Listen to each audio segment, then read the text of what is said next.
Kita buka dengan Ummul Quran Al-Fatihah. A'udzubillahi minasyaitonirrajim. Bismillahirrahmanirrahim. Alhamdulillahi rabbil alamin arrahmanir rahim maliki yaumiddin. Iyyaka na'budu wa iyyaka nasta'in. Ihdinas siratal mustaqim. Siratal ladzina an'amta 'alaihim ghairil maghdubi 'alaihim waladdallin. Amin. A'udzubillahi syamil 'alim minasyaitonir rajim. Bismillahirrahmanirrahim. Innal hamdalillah nahmaduhu wa nasta'inuhu wa nastahdi wa nastaghfiruh wa na'udzu billahi min shururi anfusina wa min sayyiati a'malina may yahdihillahu fala mudilla lahu wa may yudlil fala hadiya lahu asyhadu an la ilaha illallah wahdahu la syarika lahu wa asyhadu anna muhammadan abduhu wa rasuluh qala rabbi shrah li sadri wa yassir li amri wa hlul 'uqdatam min lisani yafqahu qawli rabbi zidni 'ilman amma ba'd. Assalamualaikum warahmatullahi wabarakatuh. Alhamdulillah, marilah sama-sama kita bersyukur kepada Allah Subhanahu Wa Taala dengan keizinan Allah, dengan kasih sayang Allah.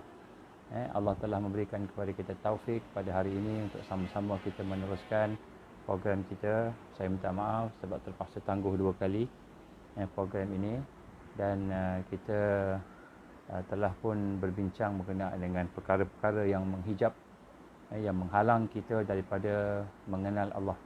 Jadi pada hari ini, sebagaimana yang kita tahu bahawa perkara yang paling penting, yang paling asas dalam Islam ialah dia mengenal Allah. Apabila dia telah mengucap 2 kalimah syahadah, asyhadu an la ilaha illallah wa asyhadu anna muhammadar rasulullah, maka perkara yang pertama sekali ialah dia nak kena kenal Allah. Tidak ada Tuhan melainkan Allah. Tidak ada Tuhan, tidak ada ilah melainkan Allah. Kita telah berbincang pada itu, insya-Allah. Kita panjatkan juga selawat dan salam kepada Rasulullah sallallahu alaihi wasallam, kepada para pejuang. Kita masukkan sekali kalau boleh minta Allah pilih kita untuk bersama-sama dengan mereka yang berjuang, dan juga kita mengikhlaskan hati kita, insya-Allah, untuk kita sama-sama dapat supaya barakah dalam pertemuan kita. Baik, saya ulang lagi sekali. Kita telah pun berbincangkan tentang hijab, hijab ataupun menghalang, perkara yang menghalang kepada ma'rifatullah, kepada kenal Allah, sayang Allah. Dan kita telah pun menyatakan di sini pada pertemuan yang lepas bagaimana ilmu ataupun karamah, kekuatan kita, kelebihan kita, ataupun ibadah kita, ataupun zuhud kita, ataupun segala perkara yang kita kata istimewa yang ada pada kita, ia boleh menjadi hijab. Dia boleh menjadi sumber untuk kita terhalang untuk mendekati Allah, mengenal Allah. Apabila perkara itu datang bersama dalam hati kita, ada ujub, ada riak, ada sombong, takbur. Kerana apabila kita merasa bangga dan kita merasakan kelebihan itu kita punya, maka kita akan menjadi orang-orang yang terhalang daripada Allah. Yang kita nampak ialah pandai kita, ilmu kita. Yang kita nampak ibadah kita, kesalehan kita. Yang kita nampak ialah kekuatan kita, kelebihan kita. Tapi kita tidak nampak yang memberi kelebihan, kemuliaan tadi. Ini masalahnya yang akan menyebabkan kita terhijab daripada Allah. Kita hebat dalam bergerak, berdakwah. Kita hebat dalam berjuang. Kita hebat, kita boleh berzikir, boleh solat malam, boleh puasa. Tiba-tiba kita merasai kelebihan tu kita punya. Kita tengok orang lain tak buat, kita rasa orang lain rendah. Kita rasa orang lain rendah, orang lain kita kata tidak ada apa yang kita ada, jadi kita ni hebat. Maka di sinilah dia akan menghijab kita daripada Allah Subhanahu Wa Taala. Jadi kita dah bincang panjang lebar yang lepas, dan kemudian kita juga telah membincangkan bagaimana apabila majoriti, kita dah faham bahawa majoriti daripada umat ataupun majoriti daripada manusia yang ada terhijab daripada Allah, majoriti yang terhijab daripada Allah Subhanahu Wa Taala, dan Allah hukum mereka kerana adalah masalah-masalah, dosa-dosa, kejahilan dan sebagainya, sehingga mereka terhijab. Wa in tuti' aksara man fil ard liyudillu ka'an sabilillah. Jika engkau ataupun kamu mengikut atau taat kepada majoriti daripada penduduk dunia ini, maka kamu akan akan sesat daripada jalan Allah. maka mereka akan menyesatkan kamu. Ini surah Al-An'am ayat 116. Jadi kita telah melihat bagaimana kalau kita ikut arus sahaja manusia, maka kita boleh menjadi sesat, kata firman Allah. Jadi dalam hal ini bukanlah maknanya kita nak kata siapa yang majoriti dalam Islam itu salah. Dimaksudkan majoriti di sini bukanlah majoriti ulama. Sebab kita sebut Rasulullah sallallahu alaihi wasallam, hendaklah kamu bersama-sama dengan Ahlus Sunnah wal Jamaah yang merupakan majoriti. Itu bukan maknanya begitu. Bagaimana Rasul sallallahu alaihi wasallam gambarkan satu hadis yang lain, kata Rasul sallallahu alaihi wasallam, tangan ataupun pertolongan Allah itu di atas al-jamaah, atas majoriti, atas jamaah. Iaitu siapa jamaah itu? Itulah jamaah mereka yang beriman, yang alim ulama kita, kepimpinan yang soleh kita, yang merupakan Ahlus Sunnah wal Jamaah itu. Maka kata Rasul, ikutlah golongan yang terbesar, yang majoriti ini. Sesungguhnya siapa yang mengasingkan diri daripada jamaah, maka mereka telah mengasingkan diri untuk ke neraka. Jadi siapa-siapa yang mengasingkan diri, ini hadis daripada Imam Hakim At-Tirmizi. Dan dalam hadis yang lain, yang hasan juga, hasan sahih, yang mengatakan bahawa sesungguhnya Allah tidak akan menghimpunkan umat aku atau umat Muhammad sallallahu alaihi wasallam itu di atas kesesatan. Jadi umat Muhammad bila berkumpul, berhimpun, dia tidak sesat. Bila majoritinya, dia tidak akan sesat. Tangan Allah bersama al-jamaah. Jadi sebenarnya al-jamaah ini yang dimaksudkan ini ialah umat Islam, yang mana mereka itu berada di dalam khalifah Islam. Sepatutnya begitulah. Tapi kita sekarang tidak ada khalifah Islam, tidak ada daulah Islam. Jadi yang kita ada adalah jamaah minal muslimin, jamaah daripada kalangan orang-orang Islam. Jadi kita tidak ada jamaah muslimin, jamaah orang Islam. Jadi dimaksudkan sini adalah jamaah muslimin. Tetapi dalam parti kata yang lebih luas lagi, kita sebut sebagai Ahlus Sunnah wal Jamaah. Maka Rasul sallallahu alaihi wasallam gambarkan siapa-siapa yang mengasingkan diri daripada Ahlus Sunnah wal Jamaah itu, maka mereka telah mengasingkan diri untuk ke neraka. Ini hadis yang sama tapi lafaz yang lain. Nah, sebab kat sini tuan-tuan rahmati Allah, maksud yang dimaksudkan oleh firman Allah tadi bahawa majoriti yang berada di dunia inilah mereka yang tidak beriman. Mereka yang sesat, mereka yang munafik, mereka yang tidak mengikut ajaran Allah Subhanahu Wa Taala. Jadi mereka ini kalau kita ikut mereka, maka kita akan sesat. Kita akan sesat. Jadi Allah menghukum dunia ini, mereka yang berada di atas muka bumi ini, majoritinya dalam keadaan terhijab. Terhijab daripada Allah. Maksud terhijab sini, apa tanda terhijab? Apa maksudnya seseorang itu terhijab? Maka apabila dia tidak boleh mendekati Allah, tidak boleh kenal. Dan apa tanda kita? Apa tanda kita terhijab? Apabila kita disibukkan dengan hal ehwal mereka, orang yang terhijab. Jadi bila kita ni sibuk dengan hal ehwal dunia, bukan hal ehwal untuk mendekati Allah, bukan hal ehwal untuk kenal Allah, mencintai Allah, maka kita sebenarnya telah terhijab. Sebab itulah kita dah bincang dah minggu lepas bagaimana perhiasan-perhiasan dunia, berkataan omong perbualan kosong, hal-hal yang membinasakan, setakat fikir benda-benda yang ada kat dunia sahaja. Maka hal-hal ini adalah perkara yang hina di sisi Allah. Allah tak pandang mulia. Maka sifat-sifat ini jika kita sibuk dengan perkara itu, maka maknanya kita ni termasuk dalam golongan yang dihijab oleh Allah. Walaupun kita semayang, walaupun kita puasa, tapi kita sibuk. Ya, sebab itulah tuan-tuan, sebagai mukadimah perbincangan kita pada hari ini, kita nak kena tengok. Pada hari ini kita rasa tenang, dan kita rasa tenang, kita rasa fokus pada apa? Apa yang menyibukkan kita? Apa yang menjadikan kita tenang? Kita rasa seronok dengannya. Kalaulah kita tenang dan kita fokus pada amalan-amalan yang sibuk dengan dunia, seperti mana yang kita kata mereka yang dihijab tadi, maka jadilah kita terhijab. Terhijab daripada Allah. Masuklah kita dalam golongan yang tidak mencintai Allah. Tapi kalau kita disibukkan dengan perkara-perkara yang dicintai oleh Allah Subhanahu Wa Taala, perkara-perkara yang menyebabkan kita mendekati Allah, maknanya kita tak rasa tenang dengan dunia, kita rasa gelisah, rimas dengan dunia ini, maka pada ketika itu bahawa itulah kita nak kena rasa taufik Allah telah memilih kita antara orang-orang yang berada di atas jalan-jalan Taifah Mansurah. Jadi ini yang kita telah bincangkan lah. Maka keadaan orang-orang yang berpaling daripada kesibukan, yang berpaling daripada kesibukan orang yang terhijab, maka itulah orang-orang mendekati hakikat iman, hakikat takwa.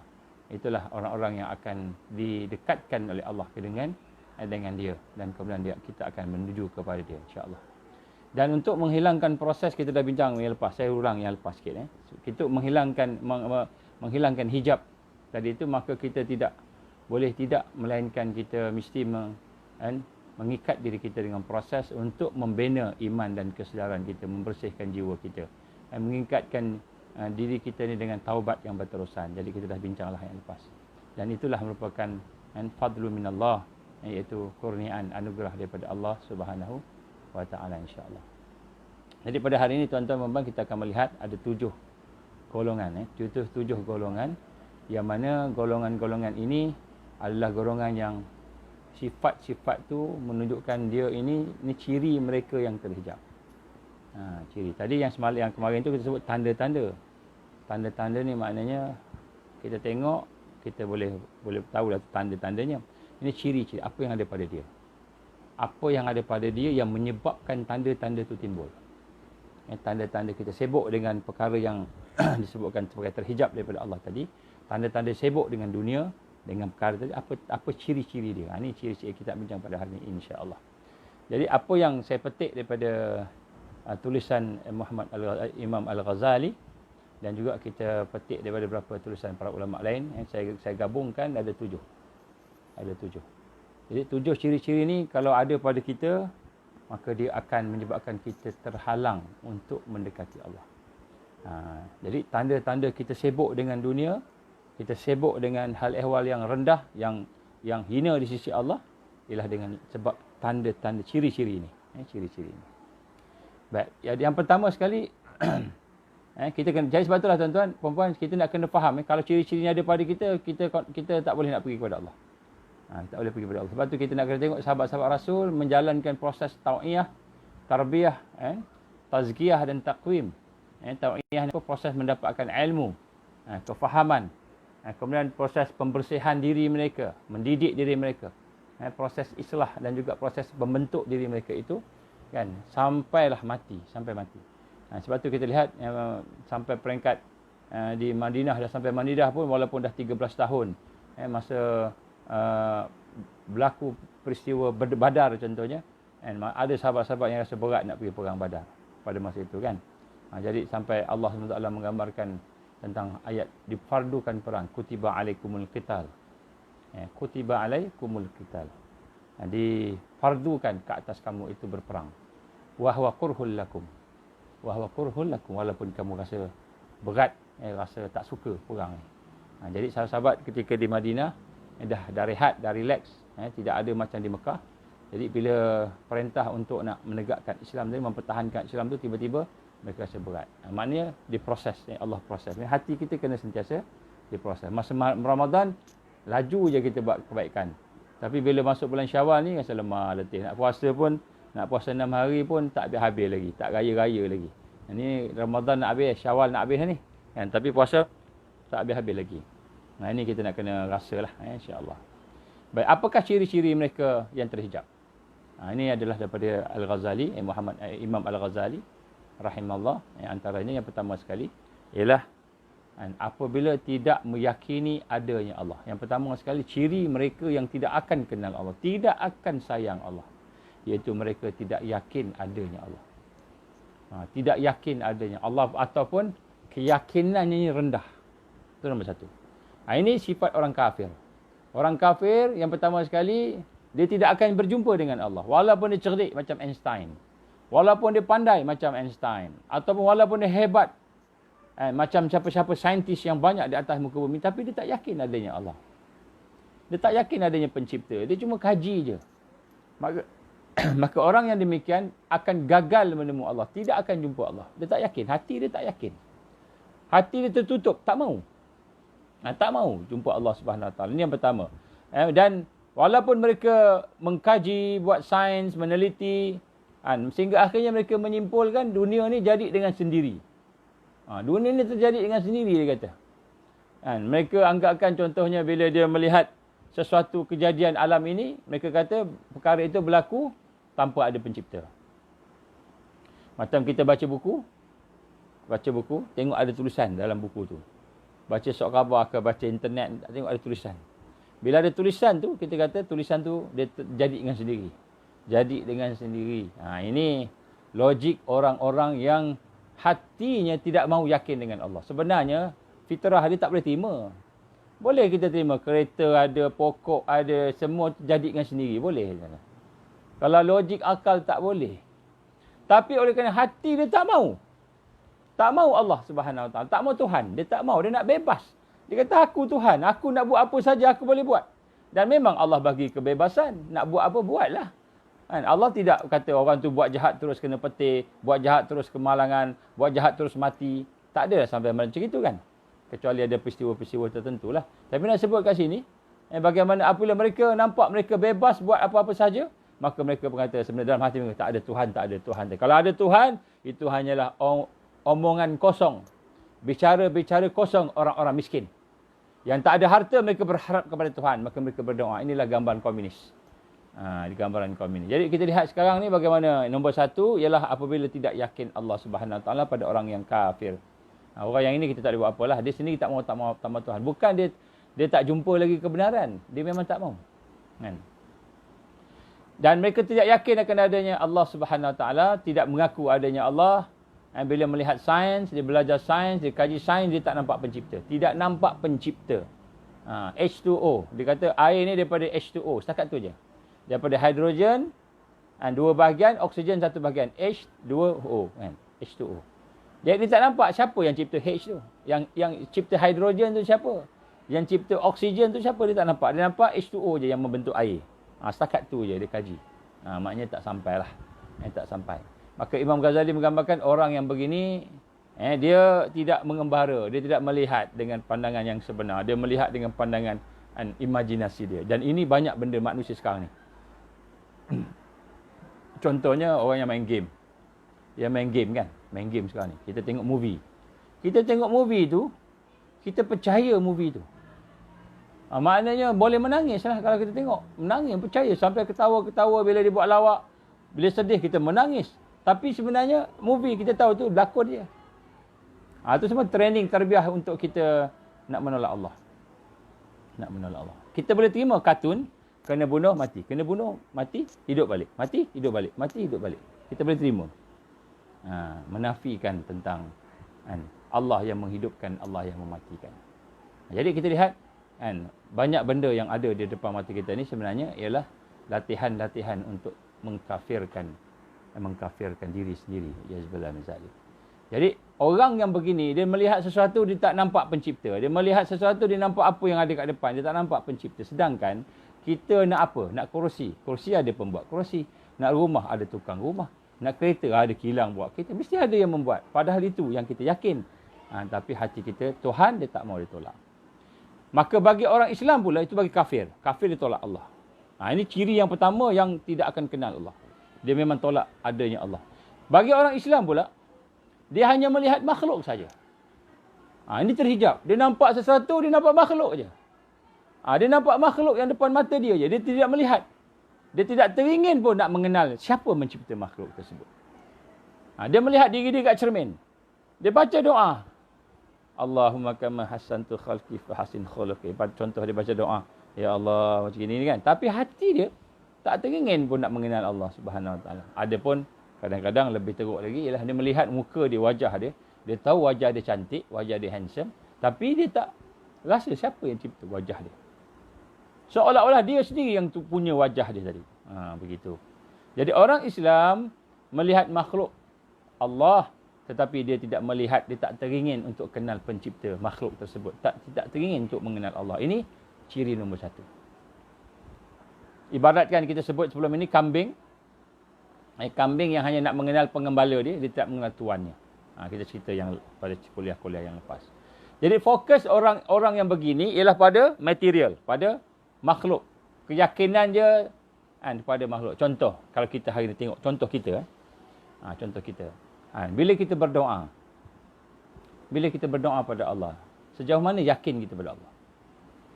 Kita yakin tak Allah akan kabulkan doa kita? Kita yakin tak? Kita tak cakap orang lain lah. Cakap diri kita sendiri. Kita tengok diri kita muhasabah. Kita doa ni, kita yakin tak Allah kabul? Jadi kita dapati bahawa hari ini majoriti orang Islam, majoriti tak semua, kebanyakannya doa tanpa keyakinan. Doa tanpa keyakinan. Kenapa dia berdoa? Dia berdoa sebab dia ada masalah. Dia menangis. Dia menangis kerana ada masalah. Tapi kenapa dia menangis? Dia menangis sebab memang fitrah manusia lemah, menangis. Tak boleh buat apa. Dah tak boleh nak semua, dia angkat tangan doa. Tapi yakin tak pada Allah? Belum tahu. Belum tahu. Dan dia tak nak pun kenal Allah Subhanahu wa taala. Ini adalah hijab. Ini ciri-ciri orang yang tidak akan kenal Allah. Ya, sebab itulah apabila contohnya kita kata dengan seorang, dia dah biasa dapat C. Daripada sekolah rendah, sekolah menengah sampai nak masuk universiti, dapat C aja. Ini kadang-kadang pelajar saya sebut. Kan, dapat C je. Tiba-tiba saya kata kita tambah sikit usaha kita. Apa tambah dia? Kita doa dengan yakin. Doa dengan yakin. Tambah sikit. Doa dengan yakin, kemudian kita maksimalkan usaha kita, fizikal kita lah. Kena belajar, kena study semua kan. Tapi doa dengan yakin. Bila kita kata macam itu, alah, tuan dia kata, saya ni daripada sekolah rendah lagi, dah dapat C aja. Tak ada dapat A, B, tak ada. C aja. Tak ada, memang tak boleh. Memang saya macam itulah, dia kata. Sebenarnya dia tak yakin. Bukan masalah C tu, bukan masalah doa, masalah al-yakin, keyakinan. Jadi sinilah kita lihat, apabila kita tidak yakin dengan Allah Subhanahu Wa Taala, maka itu akan menghijab kita. Jadi sebab tu kita kena bina keyakinan kita. Kena bina keyakinan kita. Baik, sebab itulah bila kita kata yakin ini, dia ada beberapa peringkat. Yang pertama sekali, contohnya kita dengan sesuatu. Kita tahu dia ada. Allah, kita tahu Allah ada. Ini tahu ni, yakin yang pertama setakat tahu je. Macam mana kita tengok TV lah contohnya. Tak pernah pergi Mekah, tapi kita tengok TV. Kan? Oh, Mekah ada, begini Mekah. Setakat tahu gitu je. Nampak gambar dia je. Kan? Kemudian, kita kenal dia. Kita kenalnya bila orang cerita tentang Mekah. Orang balik haji cerita sekian. Kita pun mula kenal. Oh, Mekah macam ni rupanya. Macam ni. Bukan tengok je. Kita dah mula kenal. Kemudian dekat lagi apabila kita pergi. Kita pergi ke sana. Kita buat umrah, buat haji. Kita dah mendekati. Duduk kat situ. Nampak, oh macam ni. Kita yakin. Mula kenal. Mula dekat lah. Kemudian sampailah kita berada di sana. Terikat di sana. Menghayati kehidupan sana. Itu sampai. Sebab itulah. Ada yang setakat tahu. Ada yang kenal. Setakat jumpa sekali, katakan kita kenal dengan seseorang, jumpa sekali, salam, kita kenal, dia ada. Tapi lepas tu dah tak jumpa dah. Ada setakat dekat sekali-sekali, ada yang memang sentiasa bersama, dia dah duduk kat situ. Ataupun sentiasa bersama dengan orang-orang tersebut. Dia dah dekat. Kemudian ada juga yang sampai peringkat, kalau kita kata ibaratkan manusia dah kahwin. Kahwin ni memang dah terikat dengan dia. Jadi begitulah dengan Allah Subhanahu Wa Taala. Kita melihat ini ramai manusia yang setakat tahu saja. Setakat tahu je. Kenal pun kadang-kadang ia tak ya. Kan? Kemudian lepas itu, apa lagi nak mendekat. Sedangkan Allah perintah kita taqarrub. Allah perintah kita mendekati dia. Bukan saja mengenal, dekati dia dengan perasaan kita. Akhirnya kita sampai kepada dia. Sebab itulah bila ada masalah saya sebut tadi, doa contohnya, kita boleh menangis sebab kita ada masalah. Tapi hati kita masih tidak yakin dengan Allah.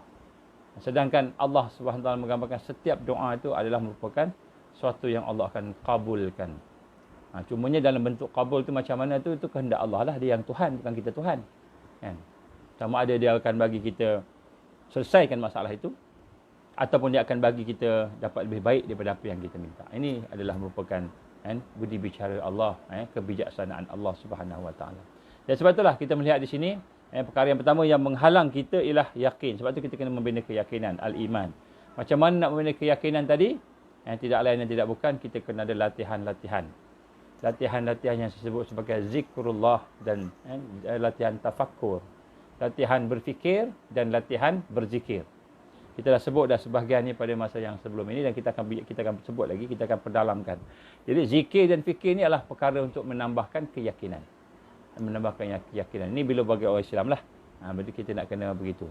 Perkara yang kedua, ciri yang kedua yang tidak menyebabkan seseorang itu tidak akan sampai pada Allah, tidak akan kenal Allah, tidak akan sayang Allah, ialah apabila dia tidak percaya kepada adanya akhirat. Dia tidak percaya kepada adanya akhirat.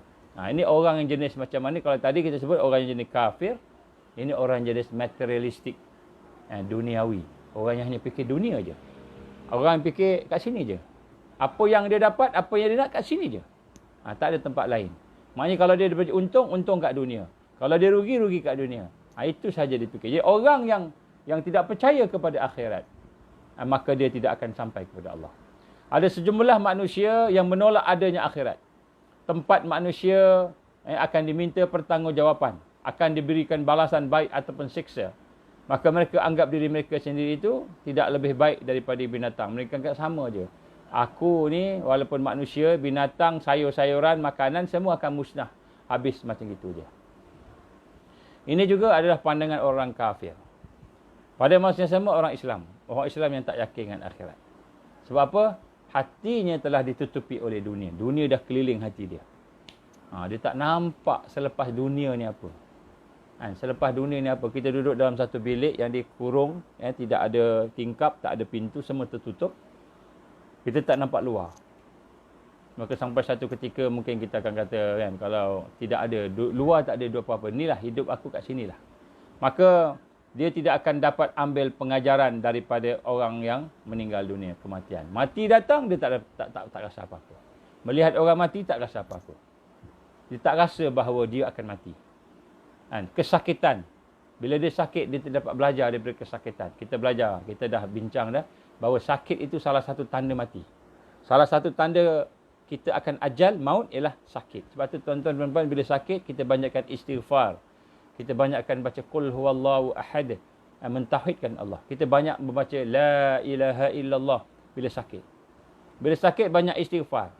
Banyak La ilaha illallah. Sebab kita istighfar Astaghfirullahal azim alladzi la ilaha illa huwal hayyul qayyum wa atubu ilaih.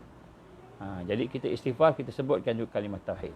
Jadi apabila kita sakit, apabila hancur sesuatu, binasa, rumah terbakar, kan, kita kata kereta rosak, kereta aksiden hancur habis, kan, pokok mati.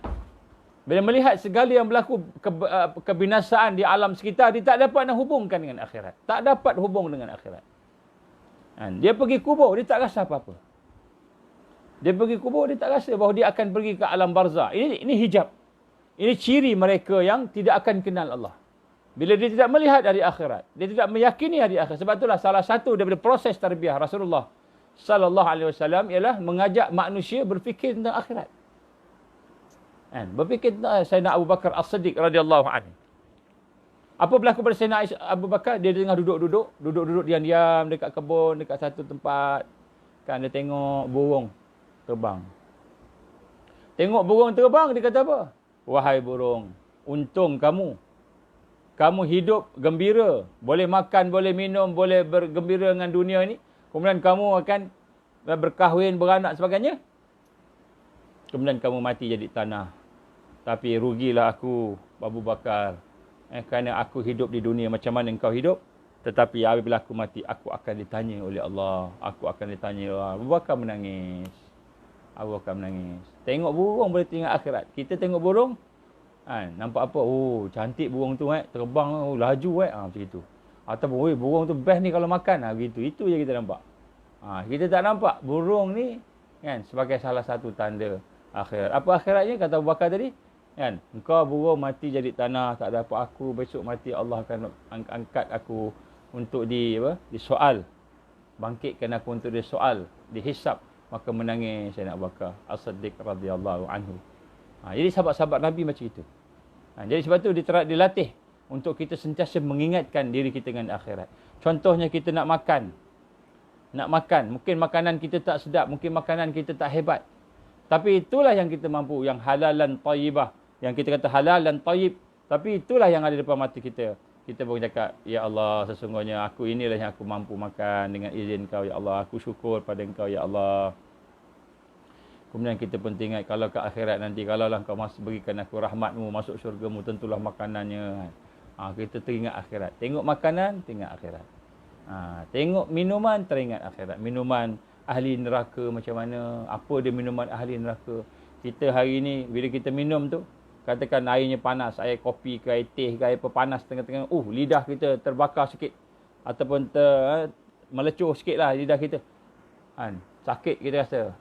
Kita kata, ya Allah, kan aku bersyukur pada Engkau, aku teringat. Dia tinggal apa? Teringat kalaulah minum di akhirat, kan logam panas, kan logam panas, minuman yang kotor diberi kepada orang yang dalam neraka Allah Subhanahu Wa Taala. Jadi bila tengok minuman nampak akhirat, tengok makanan nampak akhirat. Ini adalah training para sahabat radhiyallahu anhum dulu di sama dengan Rasulullah sallallahu alaihi wasallam. Hanzalah contohnya, habis kuliah Rasul pagi tu, dia balik rumah, tiba-tiba dia tengok isteri dia, tengok anak-anak dia seronok sebagainya, terlupa apa yang Rasulullah ajar dekat masjid tadi.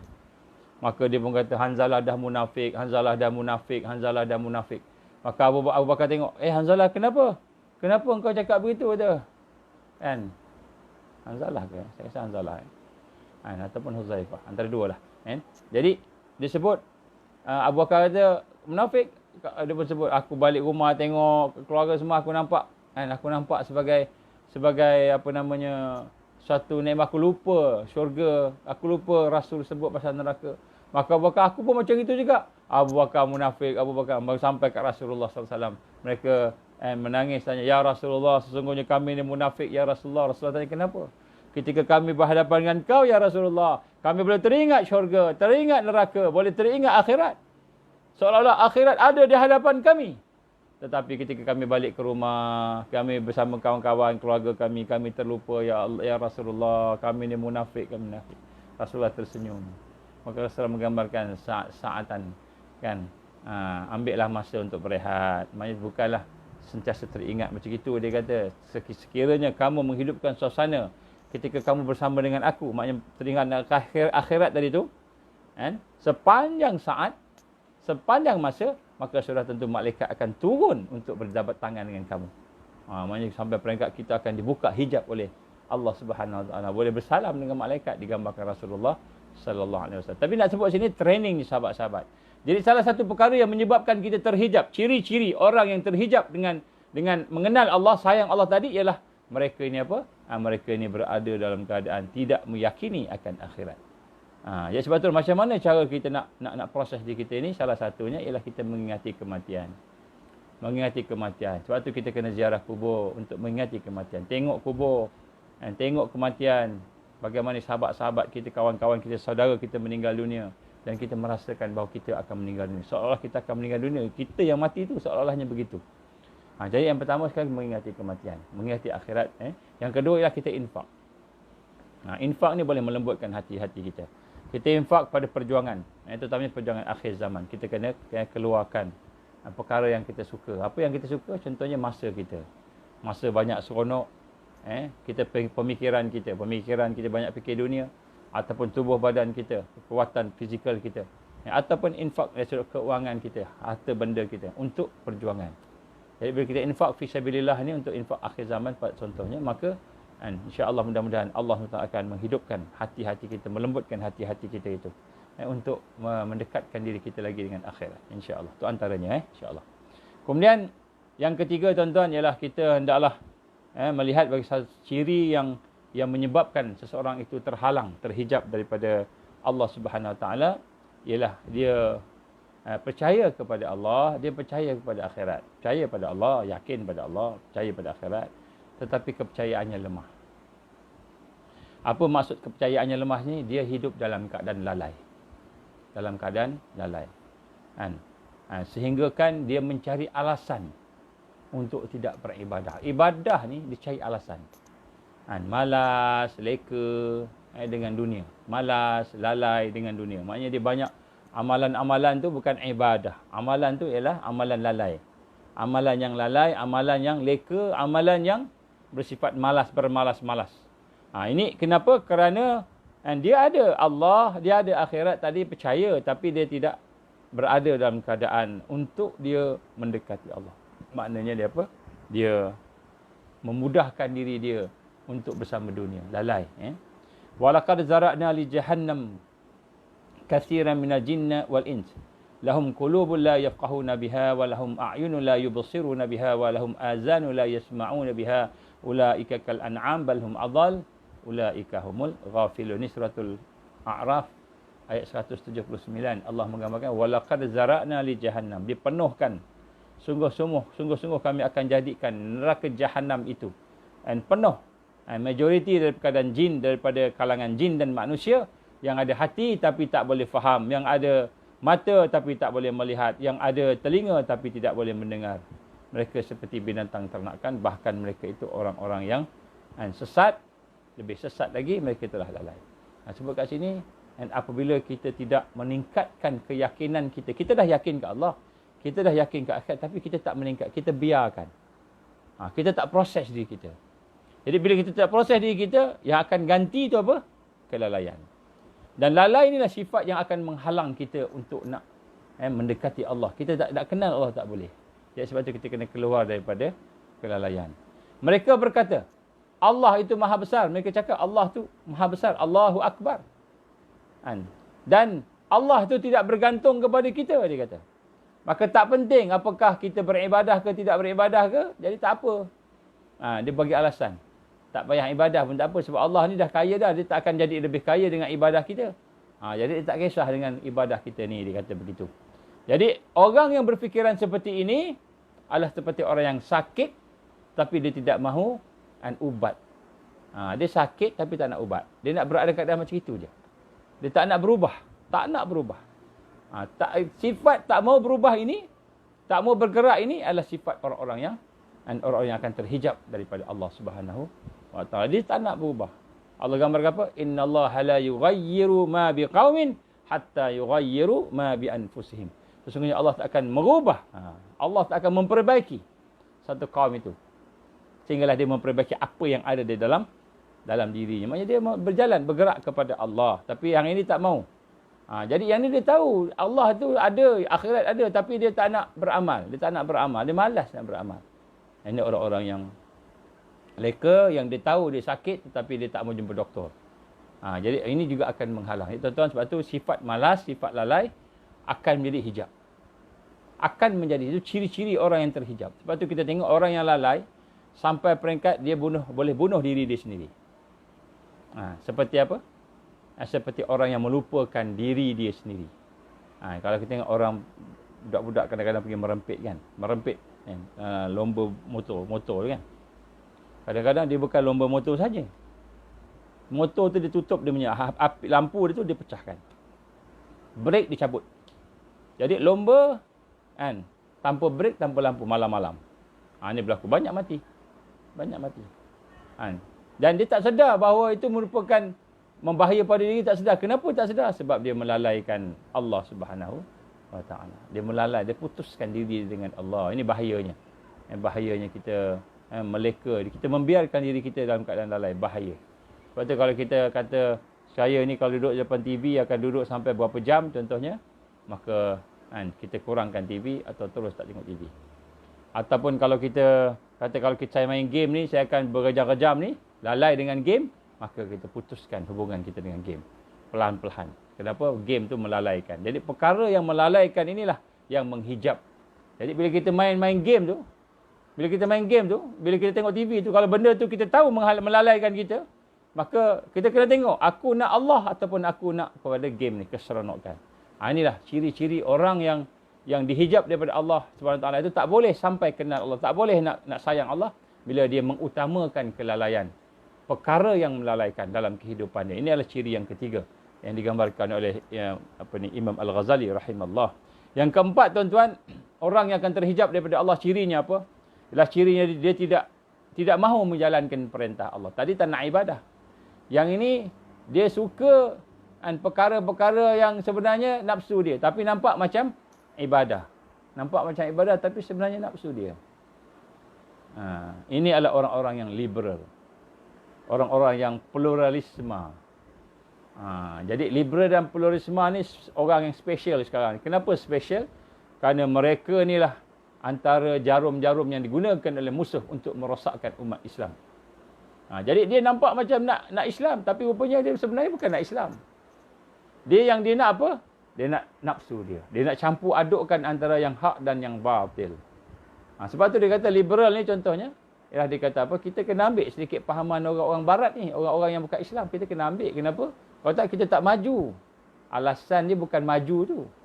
Alasan dia bukan supaya meningkat, tapi alasannya supaya boleh mengikuti hawa nafsu. Ini kita tengok diri kita. Kalau kita buat sesuatu sebab nafsu, maka kita liberal. Kita tidak ikut dah syariat Allah. Kita tinggalkan syariat Allah. Hukum hakam Allah kita tinggalkan. Maka kita liberal. Kita liberal maknanya kita mengambil.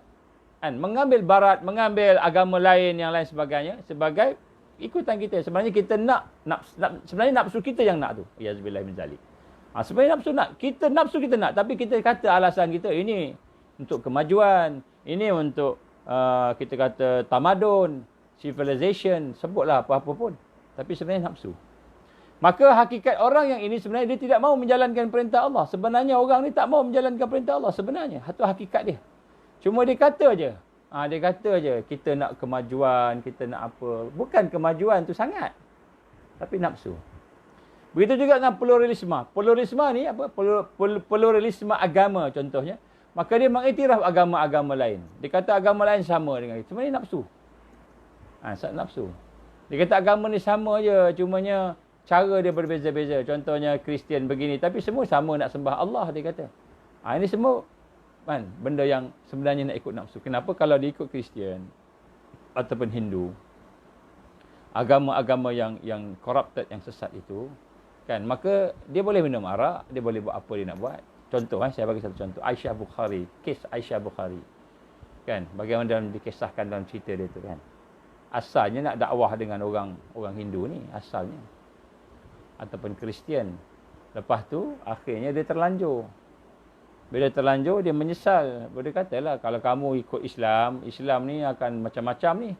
Kalau hukum sebenarnya kena sebab lah, kena apa. Malu lah. Maka dia kata, kalau tak nak ni, ikut Kristian senang. Kita confess saja, kita mengaku salah pada padri, maka padri akan kata, you are forgiven. My child, you are forgiven. Kamu tetap berdosa dah. Lepas tu buat pula lagi. Berzina lagi, betul? You are forgiven lagi.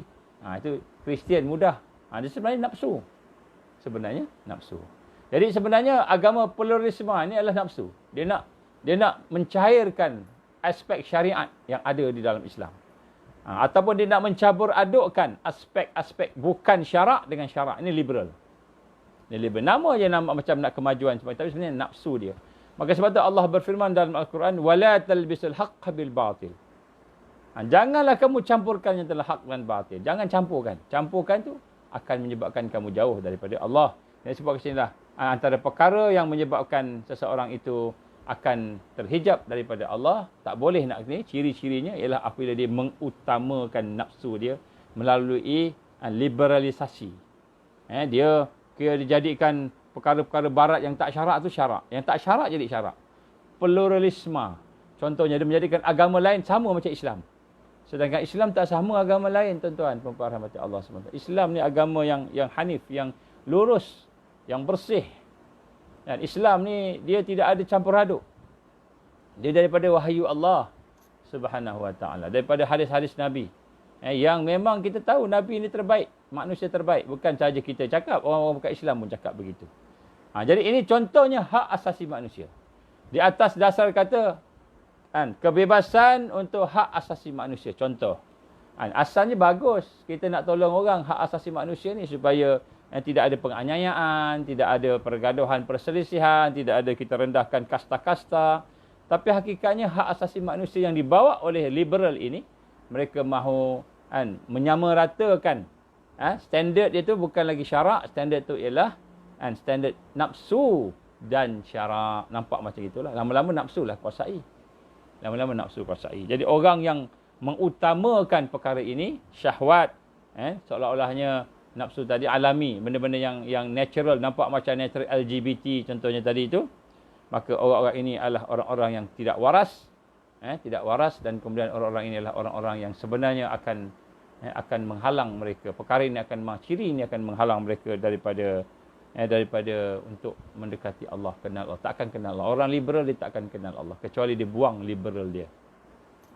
Macam mana nak buang liberal dia? Dia kena faham Islam dengan penuh rendah diri. Penuh rendah diri kepada Allah. Dia tinggikan diri dia, Dia rasa dirinya bagus, lebih daripada Allah. Logik dia lebih pandai daripada logik Allah. Contoh kita sebut tu. Contoh freedom. Kita kata berzina. Laki-laki perempuan. Orang-orang yang barat ni, liberal ni, dia kata, kalau orang laki-laki suka, perempuan suka, apa salah dia buat hubungan intim? Apa salah dia berzina? Kita panggil zina lah. Apa salah dia bersama? Kan? Apa salah dia? Dasar suka sama suka. Maka saya nak sebut kat sini, bayangkan kalau benda tu menjadi agama. Maka pergi mana jumpa orang perempuan, orang lelaki, kau nak dengan aku, mari kita buat. Yang ni pula rosak tuan-tuan. Apa rosak? Keturunan rosak. Bangsa rosak.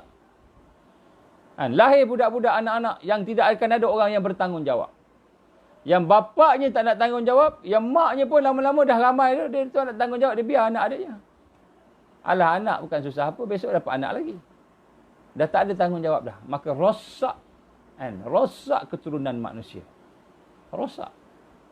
Tidak ada orang bertanggungjawab. Contohnya seorang perempuan mengandung. Dia kata, ini anak kamu. Dia kata kat si A. Si A kata, kau bukan buat dengan aku je. Kau bukan B, C, D, E semua kau buat. Kau ramai, kau telah bersama dengan ramai orang. Ini bukan anak aku. Dia tak nak tanggungjawab. Jumpa kat B pula. B pun cakap yang sama. Akhirnya, kan, dia pun lahir anak. Tak ada orang nak jaga dia. Dia tak ada kekuatan. Dia buang anak dia tu. Dia buang anak dia. Jadi kita nak sebut sini sistem yang nampak macam ini hak asasi ni. Tapi rupa-rupanya hak asasi tanpa syarak, tanpa syariat Islam, maka hak asasi itu akan merosakkan bukan sahaja manusia, keturunan manusia. Bukan sahaja dia rosak, dia pun rosak. Rosak tuan-tuan. Begitu juga keturunan dia akan rosak. Ini dia sebut zina contohnya. Begitu juga dia sebut arak. Hari ni heboh pasal arak. Kan, minum-minum arak, dah mabuk. Mabuk, langgar orang mati. Langgar orang cedera. Kan, alasan saya tak sedar. Saya tak sedar jadi, kan, tak boleh nak hukum saya, bayar denda aja. Orang tu dah mati yang dilanggar. Kan, yang dirosakkan pasar, kedai yang dilanggar tu, siapa nak ganti? Jadi, atas alasan dia tak boleh ni, bayar 1,000 ke berapa, setakat tu je. Dia setakat 1,000, tak ada masalah, orang kaya. Tuan-tuan rahmati Allah Subhanahu Wa Taala tunjuk sini, sekiranya kita melihat ciri-ciri liberal, ciri-ciri pluralisme itu ada di dalam kehidupan kita, maka dia akan menghijab kita daripada mengenal Allah. Menghijab kita daripada mendekati Allah Subhanahu Wa Taala. Kenapa? Allah tak akan terima orang yang begini. Jadi, begitulah kelompok-kelompok yang mengatakan, contohnya, bagaimana keadaan nafsu syahwat, bagaimana keadaan makan, minum, sebagainya kan. Nak makan, apa pun nak makan tu kelompok liberal. Kalau kita rasa begitu, kita liberal. Nak makan lah. Tak apa, tak payah tengok halal haram. Tak payah tengok halal dan tayyibah. Yang halal dan yang baik. Tak payah tengok yang tu. Maka kita liberal. Itu pemikiran liberal. Pemikiran ni walaupun kita tak kata liberal, tapi pemikiran ni lah yang akan menghalang kita untuk nak apa? Nak mendekati Allah, mengenal Allah. Jadi kita tengok makan. Allah bagi makan. Kulu washrabu wala tusyrifu. Kamu makanlah, kamu minumlah. Tapi jangan berlebih-lebihan. Contohnya. Jadi syarak kata, jangan berlebih-lebihan. Halalan taibah. Makanlah yang halal dan yang taib, yang baik. Contohnya. Jadi ada dia panduan dia. Tapi bila makan ikut kita lah, apa nak makan, apa nak minum, maka kita liberal. Kita telah meliberalkan pemikiran kita. Kita telah meliberalkan hati kita. Cara merasai dan memahami sesuatu. Maka ketika itu kita akan terhalang daripada Allah. Terhalang daripada Allah, tuan-tuan. Semayanglah 1,000 rakaat. Tapi pemikiran liberal berada dalam hati kita, otak kita. Maka kita tak akan sampai pada Allah. Kerana kita telah melanggar syarak. Dari sudut pemikiran tu dah melanggar syarak. Dari sudut hati perasaan dah langgar syarak. Maknanya apa? Aku nak buat, aku punya suka. Aku dah cakap, aku punya pun. Aku cakap, mulut aku bercakap. Aku boleh buat saja apa aku nak buat. Maka ini adalah merupakan kefahaman orang-orang liberal yang nak bebas. Bebas daripada syarak. Jadi ini adalah antara sikap, sifat, ciri mereka yang akan terhalang, terhijab daripada mengenal Allah, terhijab daripada nak sayang Allah. Sebab dia sebenarnya liberal ni hakikatnya apa? Nafsu. Kita ikut nafsu syahwat. Begitu juga dengan pluralisme dalam agama juga mengikut nafsu syahwat. Ini perkara yang penting, kadang-kadang kita tak perasan. Yang kelima, tuan-tuan, orang yang meremehkan dosa. Orang yang meremehkan dosa. Jadi bila kita memandang dosa ni kecil aja, tak ada apa. Dosa tak ada apa. Dosa kecil, dosa tak ada apa. Ini ciri mereka yang tidak akan mengenal Allah. Ini golongan fasik. Golongan yang mengekalkan dirinya dengan dosa. Golongan mujrimun, orang yang melakukan dosa. Kelompok ini akan menonjolkan kemurahan Allah. Dia kata apa? Allah ni Maha Pengampun. Allah ni Maha Penyayang. Kalau kita buat dosa, Allah akan ampunkan dosa kita. Tak apa, buatlah dosa. Istighfar, habis. Itu yang timbul di kalangan pelajar-pelajar Arab di UAE contohnya. Adalah, tak semua. Tak semua ada. Bulan Syaban tu, buat dosa macam-macam. Pergi disko, pergi macam-macam. Bulan Ramadan, taubat. Bulan Ramadan, taubat. Bulan taubat, dia kata. Bulan Syaban, sebelum Ramadan tu, bulan Rejab, masa tu buat macam-macam. Buat. Bulan Ramadan, astagfirullah, astagfirullah, astagfirullah. Ini manusia yang meremehkan dosa.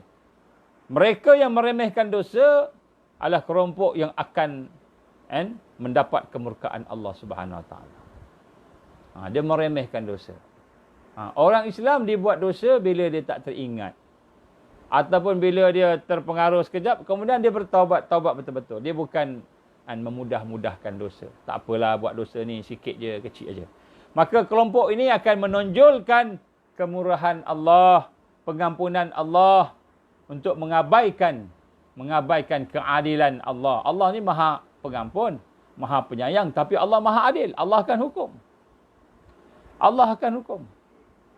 Dia kata apa? Apa yang kamu buat? Dia kata apa yang kamu buat ni Allah ni Maha Pengampun, tak apa. Dia meremehkan dosa.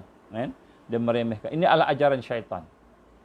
Ini adalah ajaran syaitan. Bagaimana yang saya ceritakan minggu pada yang lepas, Bersisah, kisah Bersisah. Dia kata dia nak buat dosa supaya dia boleh bertaubat, supaya dia boleh menghayati. Tapi dia meremehkan, dia buat dosa. Allah dah selamatkan dia daripada dosa, jangan kita pergi ke dosa tu. Allah dah selamatkan kita daripada buat dosa, kita pula nak buat dosa supaya kita boleh bertaubat, boleh merasakan. Sebenarnya tuan-tuan, saya nak sebut kat sini.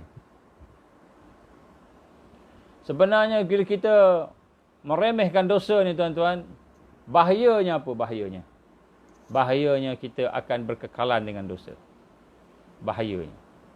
Dan apabila kita berkekalan dengan dosa, maka pada masa itu perkara yang Allah akan cabut daripada kita ialah taufik untuk mendapat husnul khatimah.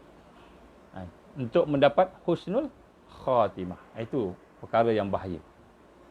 Maknanya orang yang mengekalkan diri dengan dosa tidak bertaubat, maka orang ini akan dikekalkan dalam keadaan dosa oleh Allah Subhanahu Wa Taala. Ini orang yang meremehkan. Sebab tu bila Allah dah kekalkan macam Allah dah macam itu, dah bagi kat tu, maka kita bimbang kita akan berakhir dengan su'ul khatimah. Ini yang kita bimbang. Ini orang yang kelima yang meremehkan dosa. Meremehkan dosa adalah perkara yang akan menghijab kita daripada kenal Allah. Menghijab kita daripada sayang Allah. Sebab tu kita jangan remeh dosa kita. Tuan-tuan yang dirahmati Allah Subhanahu Wa Taala. Yang keenam, ialah ini golongan orang-orang yang berzikir, yang bertahajud, yang bersalat, golongan ahli ibadah. Orang-orang ahli ibadah juga orang-orang yang duduk dalam tarbiyah. Orang yang telah berdakwah, ustaz-ustaz, ustazah-ustazah yang dah berdakwah, orang-orang yang telah ada ilmu, maka orang-orang ini telah merasakan dirinya dah bersih. Dirinya dah soleh. Maka orang-orang ini akan tertipu dengan ilmunya, akan tertipu dengan ibadahnya. Dia merasakan bahawa dia telah sampai pada satu tingkat kesucian. Dia telah satu tingkat yang kesucian sehingga dia tidak akan dipengaruhi dosa lagi. Dia rasa dia tak berdosa dah. Dia rasa tak berdosa. Maknanya dia rasa orang lain je dosa. Ini fitnah kepada orang-orang soleh, orang-orang yang ada ilmu, para guru-guru, tuan-tuan guru. Orang-orang yang pendakwah, pejuang. Dia dah banyak berjuang, dah banyak berdakwah. Duduk lama dalam program tarbiyah, aktiviti tarbiyah. Dah macam-macam. Bila cakap pun bagi dia rasa dia tak dosa. Tuan-tuan rahmat Allah Ta'ala, saya nak sebut pada pagi ini. Dosa yang pertama sekali. Dosa yang pertama sekali. Dalam konteks taubat. Ialah bila kita rasa kita tidak berdosa. Bila kita rasa kita tidak berdosa, kita rasa kita okey. Itulah perasaan, itulah dosa yang pertama. Dosa yang pertama bukan buat dosa, tapi kita rasa kita tak berdosa. Itu dosa yang pertama. Jadi apabila kita rasa tak berdosa, maka sudah tentu kita akan susah nak bertaubat. Kita akan merendahkan orang lain. Kita akan rasa diri kita dah cukup. Malah kita rasa diri kita hebat. Sebab tu Allah tak bagi maksum ni kepada semua orang. Allah bagi maksum ni kepada Rasul aja. Rasul yang maksum. Kenapa Rasul maksum? Kerana Rasul nak kena jadi contoh kepada yang lain. Sebab tu Allah bagi dia maksum. Maknanya dia ada kemampuan untuk memelihara diri dia daripada dosa. Kemampuan memelihara diri dia daripada kelemahan-kelemahan. Supaya dia menjadi contoh yang terbaik kepada yang lain seperti Rasulullah sallallahu alaihi wasallam. Jadi Nabi dan Rasul yang maksum, yang lain tak ada. Kita ni bukan Nabi, bukan Rasul. Maka kita banyak dosa. Jangan kita rasa kita tak ada dosa. Siapa yang merasakan dirinya tidak berdosa, maka dia telah tertipu dengan diri dia. Dosa kita banyak tuan-tuan. Kalau kita nak hurai dosa kita ni banyak. Apa dosa kita? Antaranya, saya sebut tadi, kita merasa diri tak berdosa, tu dah berdosa dah. Kemudian kita mengikrarkan maksiat. Ada maksiat kita tak buat amar ma'ruf nahi munkar, dah dosa dah. Tidak buat amar ma'ruf nahi munkar. Duduk diam aja. Diam. Kita ingat diam tu tak berdosa. Diam tu berdosa. Bila kita boleh bercakap, kita tak bercakap, kita diam. Berdosa lah. Kita boleh mencegah ma'ruf, mencegah munkar. Mencegah munkar dengan perkataan. Tiba-tiba kita tak bercakap, kita diam. Dosa kita. Jadi ini nak sebut dosa ni banyak. Banyak dosa. Ini tak masuk dosa lalai. Dosa lalai. Mata kita. Melihat sesuatu, kita nampak makhluk je. Melihat satu, kita tak rasa tu daripada Allah, perbuatan Allah, af'al Allah, sifat Allah, asma' Allah, tak nampak, dah dosa dah, lalai. Kita melihat makhluk, kita tidak melihat sifat Allah, qudrah, iradah, ilmu, hayat, contohnya sifat Allah. Kita tak nampak, kita nampak kita je. Tidakkah itu lalai? Lalai. Sepatutnya kita nak sebut sini, setiap kelalaian itu adalah dosa. Tapi kita tak perasan kita lalai. Kita tak perasan kita lalai. Jadi dosa ni banyak. Ini belum lagi dosa yang kita buat sengaja. Mengumpat. Kita mengumpat orang. Ataupun kita tak mengumpat. Kita dengar orang mengumpat. Kita tak cegah dia. Berdosa. Contohnya. Baik, tuan-tuan. Kita nak kena rasa diri kita adalah orang-orang yang sentiasa dalam keadaan berdosa. Sebab tu orang yang berdosa ni dia akan sentiasa mencari jalan untuk nak dekat dengan Allah, nak minta ampun pada Allah. Tapi bila kita rasa diri kita tidak berdosa, maka pada ketika itulah kita rasa diri kita ni okey dah. Kita tak perlu dah buat apa-apa. Ini untuk orang-orang, contohnya orang-orang yang merasakan dirinya seperti orang-orang sufi, orang tasawuf yang belajar tasawuf. Sampai dia kata kita dah bebas daripada syariat, tak perlu dah syariat sebagainya. Kita ni dah di atas daripada level orang-orang yang syariat ni. Kita dah sampai hakikat makrifat, dah sampai hakikat makrifat ni, kita tak payah dah. Tak payah dah nak ikut-ikut syariat ni. Tak payah nak sembahyang. Tu semua orang yang level rendah-rendah ni. Kita dah hakikat, dah makrifat, maka dia berdosa. Dia mengaksakan diri dia telah sampai kepada kenal Allah, makrifat Allah, telah kenal hakikat Allah, tetapi dia tidak beramal, tidak sembahyang. Ini dosa. Jadi sebab itulah ini adalah ghurur, satu penipuan. Sehingga kan orang yang demikian akan merasakan dirinya itu mulia. Di sisi manusia dia mulia. Dia rasa dirinya VVIP. Dia rasa dirinya VIP. Kalau dia pergi masuk majlis, kan, masuk majlis, tiba-tiba majlis sudah penuh, dia nak juga duduk depan, dia langkah kepala-kepala orang sampailah ke depan. Sebab apa dia VVIP? Nak duduk depan. Ini adalah orang yang merasakan dirinya lebih baik daripada orang lain. Bila orang bagi jawapan, bagi nasihat pada masalah dia tak nak terima. Dia kata, aku lebih tahu daripada engkau. Aku lebih banyak makan garam daripada engkau. Aku dah tua. Aku lebih banyak ilmu daripada engkau. Aku PhD. Aku bahagian agama.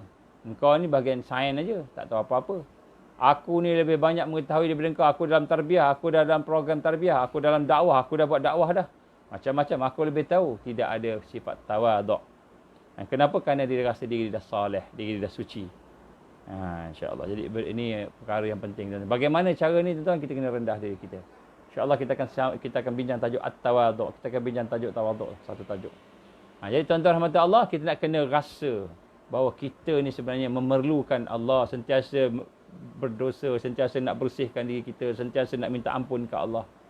Dalam keadaan segala ni. Tapi bila kita rasa kita dah okey, dah baik, sembahyang aku dah khusyuk, kan, puasa aku dah ikhlas, kita rasa semua dah okey, maka ketika itu kita gurur, tertipu.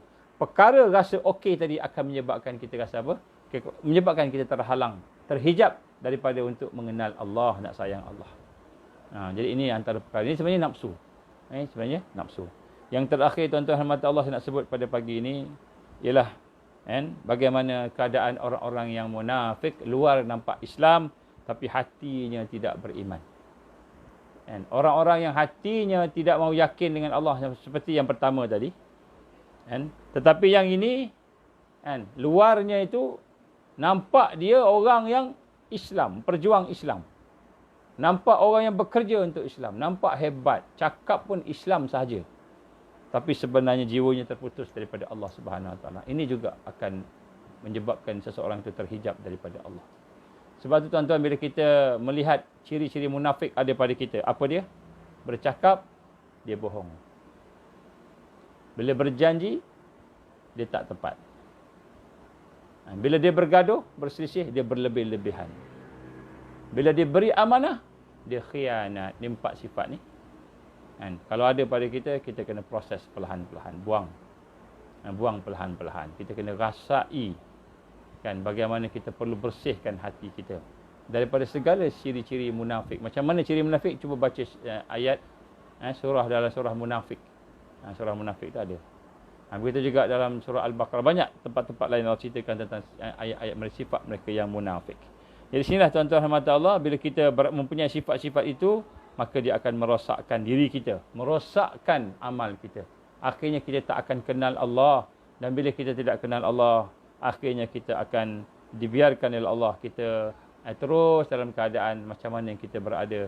Tak meningkat, tidak meningkat. Salah satu tanda kita ni tidak diberikan oleh Allah taufik dan hidayah tadi, kita tidak meningkat. Hari ini sama dengan semalam. Kemudian yang kedua, kita tidak boleh istiqamah. Yang ketiga, dosa semakin bertambah.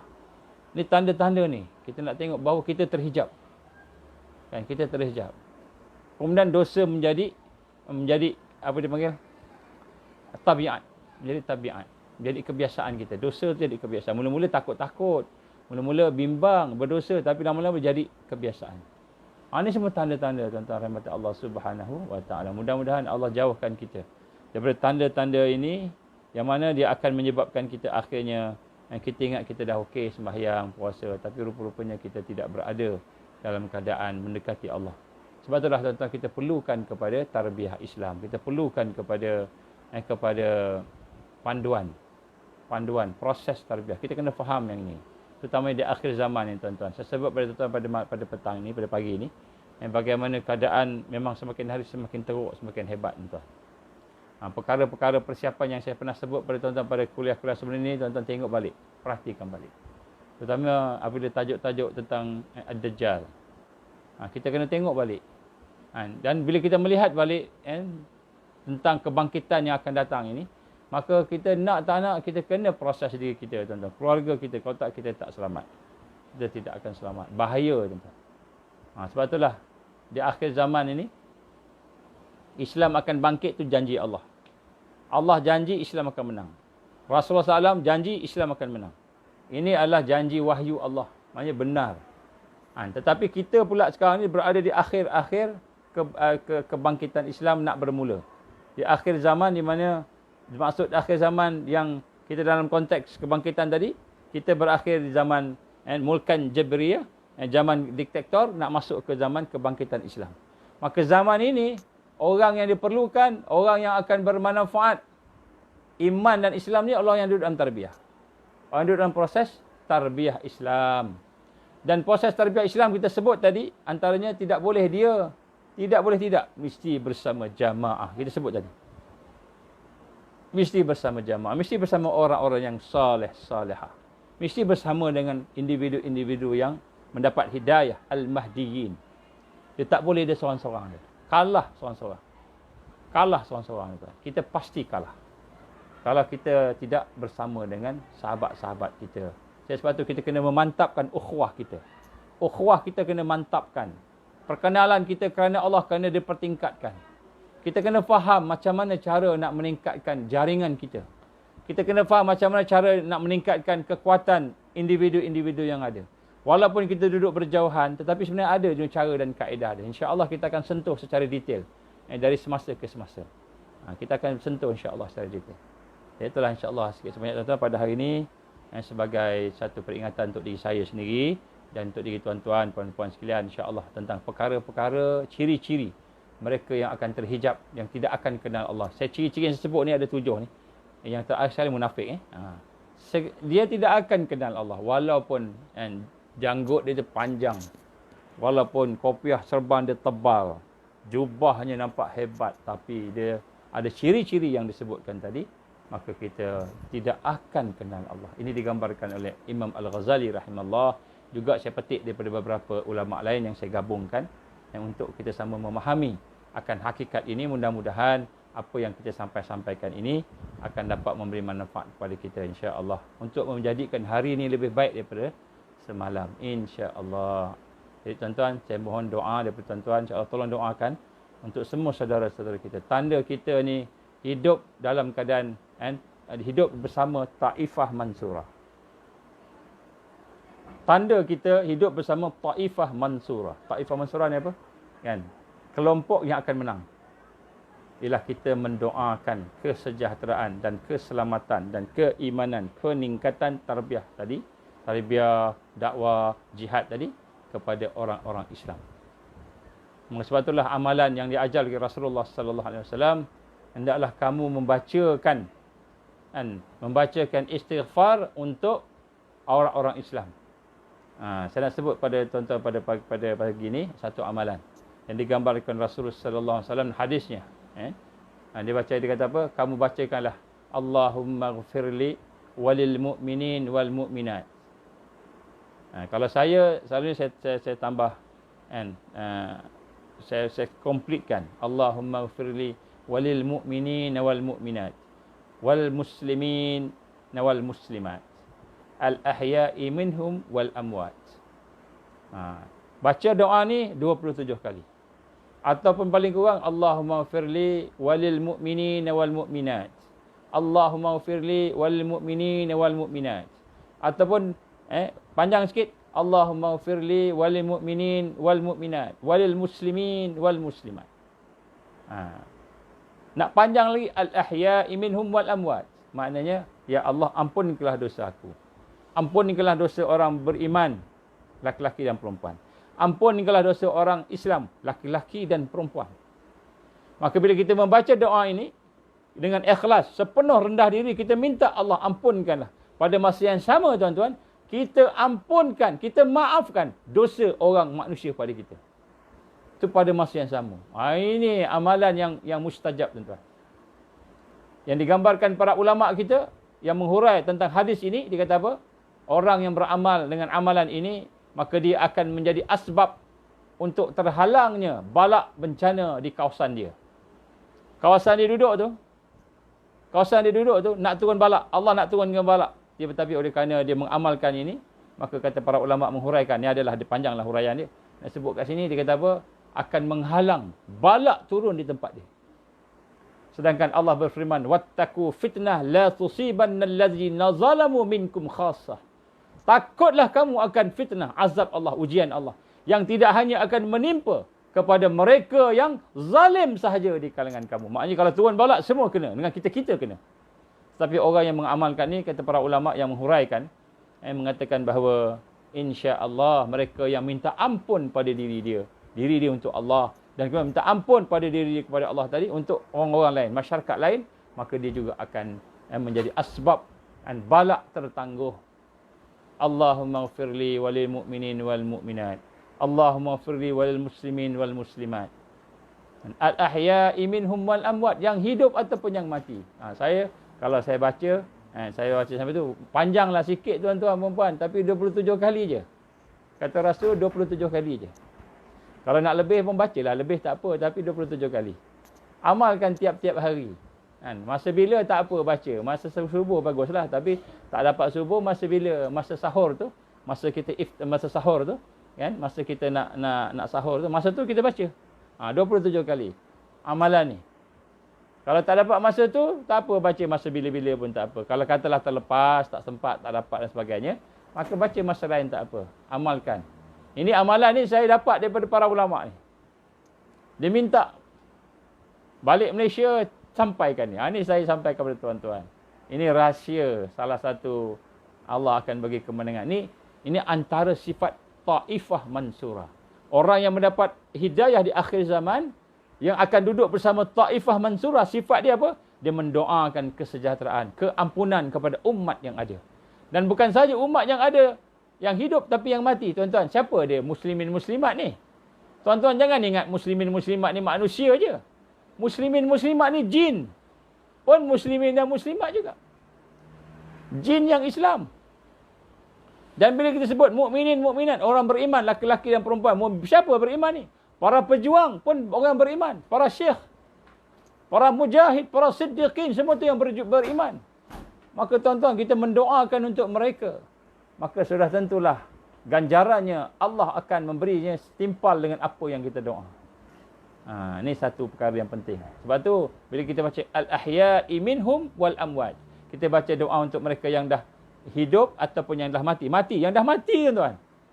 Berapa juta dah. Berapa bilion dah. Umat Islam kita ni, termasuk daripada zaman Adam sampai zaman Nabi Muhammad, sampai zaman hari kiamat.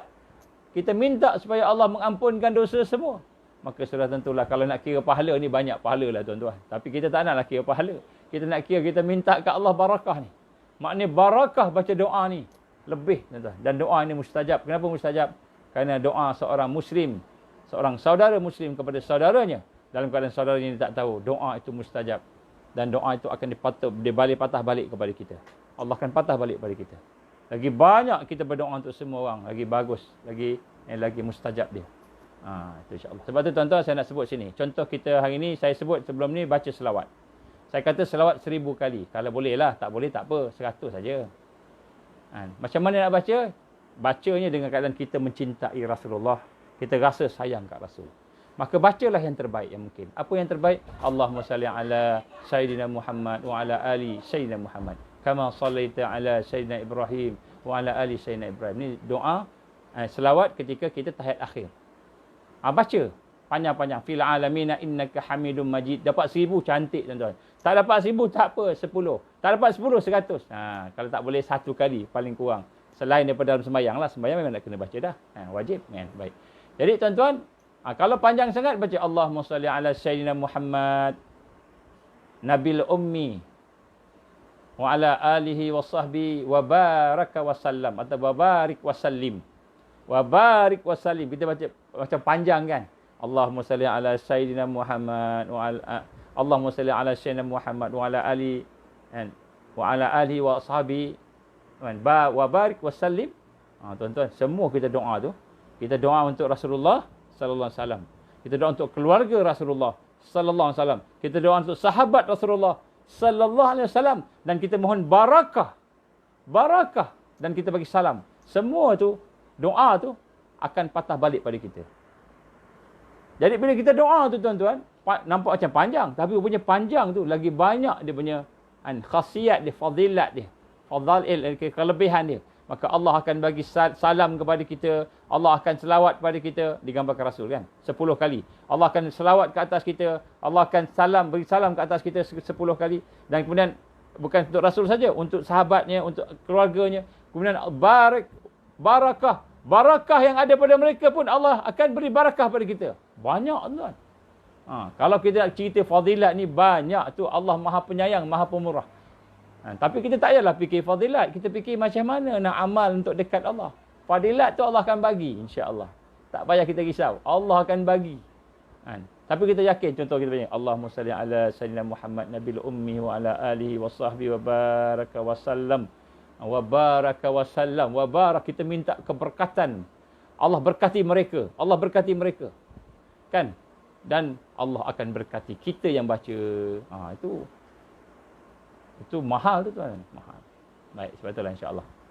Yang pagi ni kita baca, kita kita duduk bersama-sama dengan Taifah Mansurah, kita kena doakan untuk orang Islam. Duduk bersama Taifah Mansurah, kita kena banyakkan selawat. Kalau dapat 1000, 1000. Tak dapat 100, tak dapat 10. Setiap lepas sembahyang, ikut. Ada amalan lain, tapi saya bagi yang secara makro dulu. Jadi supaya kita boleh latih diri kita. Selawat ni banyakkan, sambil-sambil. Paling kurang, Allahumma salli wa sallim ala Sayyidina Muhammad. Paling kurang, Allahumma salli wa sallim ala Muhammad. Paling kurang. Selawat dan salam pada Rasulullah sallallahu alaihi wasallam, Nabi Muhammad. Jadi kalau nak panjang lagi tak apa, ikutlah. Tapi buat. Kalau nak paling-paling pun 100 kali. Kalau dapat 1000 kali sehari, alhamdulillah. Tuan-tuan, tapi nak dapat 1000 tu senang tak? Ada kata susah kan. Sebenarnya nak dapat 1000 tu tuan-tuan, senang kalau Allah beri barakah, beri izin pada kita. Maka macam mana nak dapat 1000 tu? Minta ke Allah. Ya Allah, izinkan aku nak salawat 1000 kali ke Rasulullah sallallahu alaihi wasallam. Minta ke Allah. Betul kita membaca Allahumma salli wa sallim ala Sayyidina Muhammad. Allahumma salli wa sallim ala Sayyidina Muhammad. Atau Allahumma salli ala Sayyidina Muhammad wa ala ali Sayyidina Muhammad. Allahumma salli ala Sayyidina Muhammad wa ala ali Sayyidina Muhammad. Sambil-sambil kita masak, sambil-sambil kita siram pokok bunga, sambil kita driving. Tengok-tengok 1000 dah. Sebab apa 1000? Allah bagi kita, bukan kita kuat. Kita minta ke Allah. Bila minta Allah, Allah bagi. Mungkin pertama kali minta kita Allah tak bagi, 2 kali minta Allah tak bagi, 3 kali sampai seminggu, tiba-tiba bukan 1000, 10,000 Allah bagi kita dalam masa sejam. Barakahnya tak sampai sejam, mungkin 15 minit kita baca 1000 kali baru 15 minit. Kita baca biasa-biasa, tak ada baca laju, tapi barakah Allah bagi. Allah lipatkan masa. Itu semua Allah boleh bagi tuan-tuan. Allah boleh bagi, insya-Allah. Insya-Allah kita akan bincang lagi tentang beberapa perkara untuk membina kekuatan kita. Tetapi sebelum kita pergi kepada perkara membina kekuatan, kita tengok apa yang menghijab kita dengan Allah. Yang menghijab kita dengan Allah, yang ini kita kena jaga. Supaya jangan sampai kita doa Allah tidak kabulkan, ataupun Allah biarkan doa kita. Kenapa? Sebab kita ada berlaku syirik dengan dia. Kita ada berlaku perkara-perkara yang menyebabkan Allah tak suka kat kita. InsyaAllah, mudah-mudahan Allah berikan kekuatan pada kita. Doa kita sama-sama kita. Tolong doakan untuk saya juga. Untuk kita sama-sama kita, semua orang yang ada atas muka bumi ini, mudah-mudahan semuanya mendapat hidayah Allah. InsyaAllah dah tak lama dah tuan-tuan, Islam nak bangkit. Maka mari dah sama-sama kita bangkitkan, sedarkan iman kita, sedarkan ibadah dan akhlak kita, insya-Allah. Allahumma salli ala sayyidina Muhammad wa ala alihi wa sahbihi wa baraka wa sallam. A'udzubillahi minasyaitonir rajim. Bismillahirrahmanirrahim. Alhamdulillahirabbil alamin. Wassalatu wassalamu ala asyrafil anbiya'i wal mursalin wa ala alihi wa sahbihi ajma'in. Allahumma innaka ta'lam anna hadhihi al-qulub qad istamat ala mahabbatik wa taqat ala ta'atik wa tawahadat ala da'watik wa ta'ahadat ala nusrati syari'atik. Fasik Allahumma rabitataha wa adimuddaha wa hadiha subulaha wa mla'aha binurika allazi la yakhfu wa syarah suduraha bi faidil iman wa jamil tawakkuli alaik wa ahyiha bi ma'rifatik wa amidha ala syahadi fi sabili. Ya Allah, innaka ni'mal maula wa ni'man nasir. Allahumma inna nas'aluka lisanan ratiban bi zikrik wa qalban maf'uman bi syukrik wa badanan hayyan laylan bi ta'atik. Allahumma inna nas'aluka imanan kamilah wa nas'aluka qalban khashi'a wa nas'aluka 'ilman nafi'ah wa nas'aluka yaqinan sadiqah wa nas'aluka dinan qayyimah wa nas'aluka al-'afiyata min kulli baliyah wa nas'aluka tamamal ghina 'anil nas wa hablana haqiqatal iman bik hatta la nakhaf wa la narju gharak wa la na'budu syai'an siwak waj'al yadaka mawsutatan 'alaina wa 'ala ahlina wa auladina wa man ma'ana bi rahmatik wa la takilna ila anfusina tarfata 'ain wa la qalla min zalika ya ni'mal mujib. ربنا لا تزغ قلوبنا بعد إذ هديتنا وهب لنا من لدنك رحمة إنك أنت الوهاب. ربنا أتمم لنا نورنا واغفر لنا إنك على كل شيء قدير. ربنا هب لنا من أزواجنا وذرياتنا قرة أعين واجعلنا للمتقين إماما. ربنا آتنا في الدنيا حسنة وفي الآخرة حسنة وقنا عذاب النار. وصلى الله على سيدنا محمد وعلى آله وصحبه وبارك وسلم. سبحان ربك رب العزة عما يصفون والسلام على المرسلين والحمد لله رب العالمين. سبحانك اللهم وبحمدك أشهد أن لا إله إلا أنت أستغفرك وأتوب إليك. بسم الله الرحمن الرحيم. والعصر إن الإنسان لفي خسر إلا الذين آمنوا وعملوا الصالحات وتواصوا بالحق وتواصوا بالصبر. وبالله التوفيق والهداية. السلام عليكم ورحمة الله وبركاته. InsyaAllah mohon disebar-sebarkan pada rangkaian kita insyaAllah kuliah ni.